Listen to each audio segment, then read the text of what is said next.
If you want to stay at a reasonably priced resort with easy access to the Skyliners, there are two right next to each other that are really good options: Disney's Art of Animation and Disney's Pop Century. These are very similar resorts on the Skyliner route, so which one is the best value?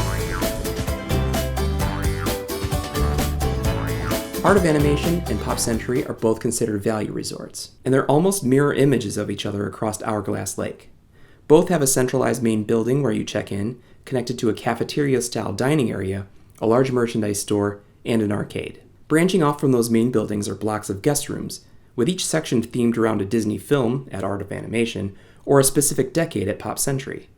At Art of Animation, the sections are Little Mermaid, Lion King, Finding Nemo, and Cars.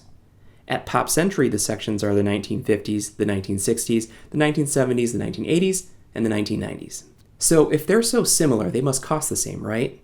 I just plugged in a random date for a cost comparison, and for Art of Animation, the rate for a standard room during this time is $245 per night. For that same date range at Pop Century, it's $200 per night.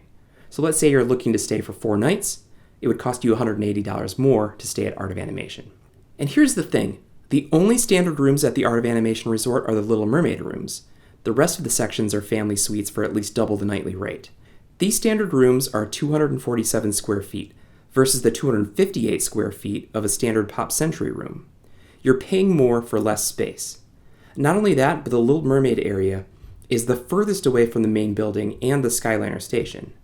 I stayed there one year, and you have to walk all the way through the Finding Nemo and Lion King sections just to get to the Little Mermaid section. And at the end of a long day in one of the parks, every step counts.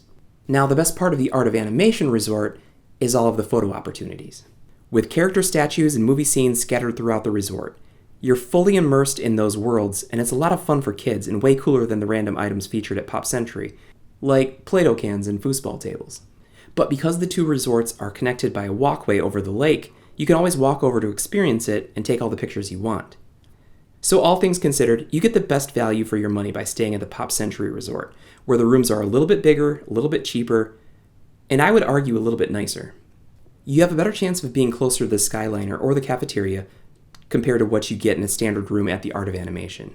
And you can always still experience the fun of the Art of Animation theming with a quick walk across Hourglass Lake. Have you stayed at either of these resorts? Let me know in the comments what your experience was like and if you would recommend it to other people. And if you found this information helpful, please give this video a like. Hey, this is Brandon. Thank you for watching. Please feel free to subscribe if you'd like. I'm never getting on this ride. Impossible.